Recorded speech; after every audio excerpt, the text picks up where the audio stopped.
Salut tout le monde, ici Marc-André Morel. Écoutez, j'ai reçu un enseignement extraordinaire récemment. C'était, comme la plupart des enseignements, c'est pas prévu.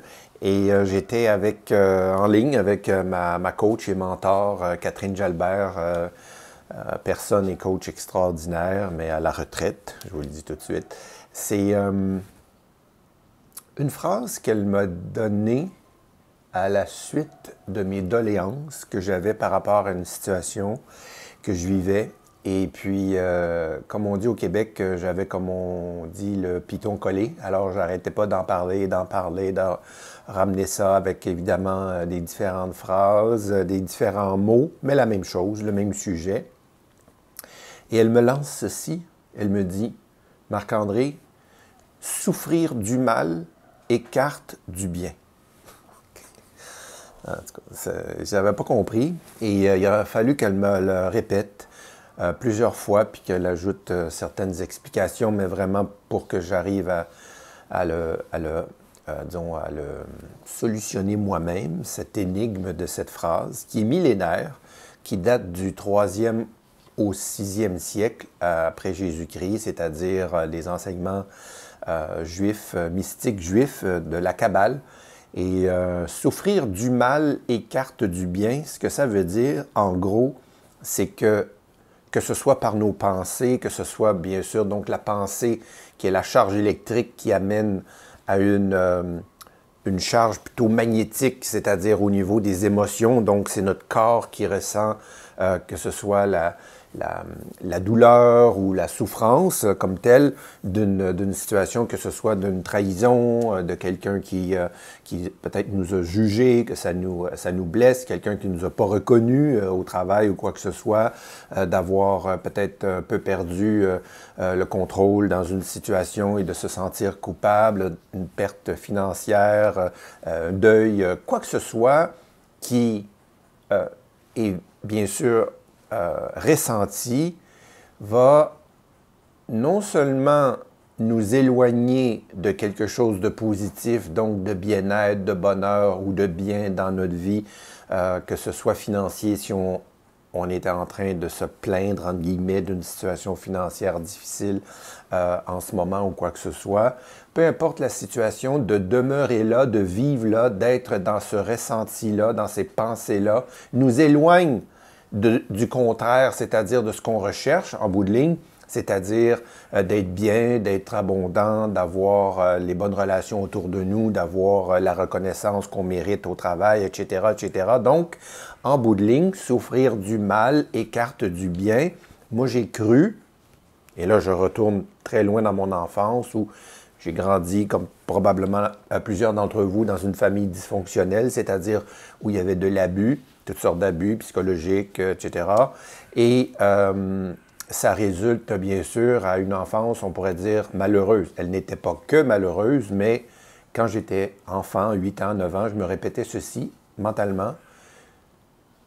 C'est difficile en ce moment, mais quand je vais être grand, je vais être heureux. Quand je vais être grand, je vais être heureux. C'est pas grave, quand je vais être grand, je vais être heureux.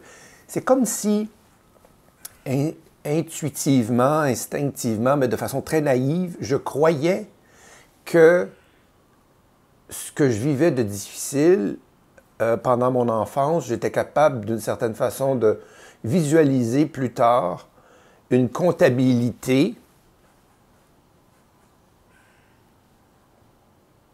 des ressentis qui étaient pour être plus ou moins équilibrés, c'est-à-dire si j'avais vécu 10 ans, 15 ans, 20 ans, entre guillemets, malheureux, que j'étais pour avoir 10 ans, 15 ans, 20 ans, où j'étais pour vivre heureux, mais plus tard. Donc, c'était différé. C'était comme de l'argent en banque, si on pourrait dire.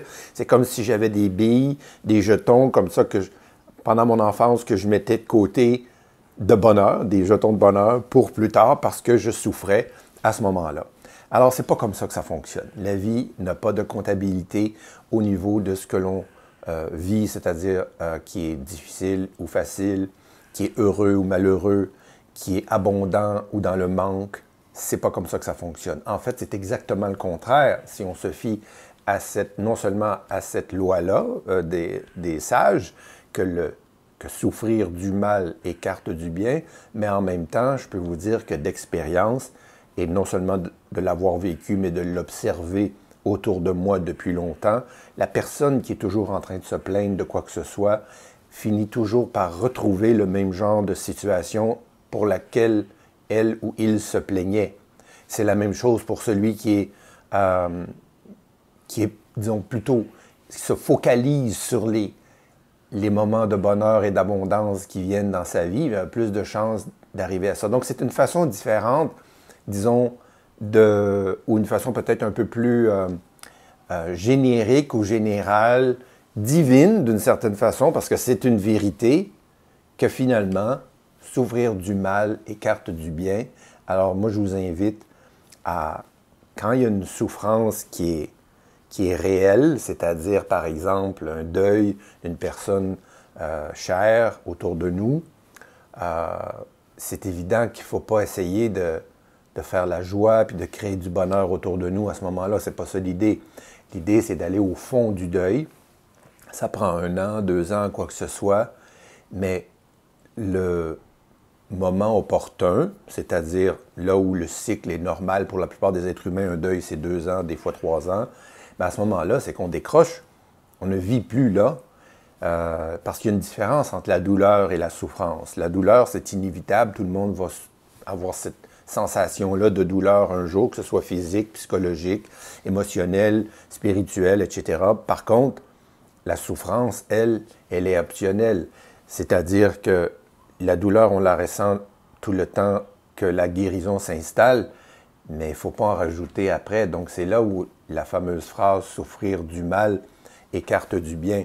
Moi, j'utilise en conférence, j'utilise une image, une photo, on voit le derrière d'un bateau moteur. Donc, on voit là, finalement là, les bouillons que les hélices ont créés avec, bon, évidemment, ce fameux V là, qui s'élargit dans l'horizon.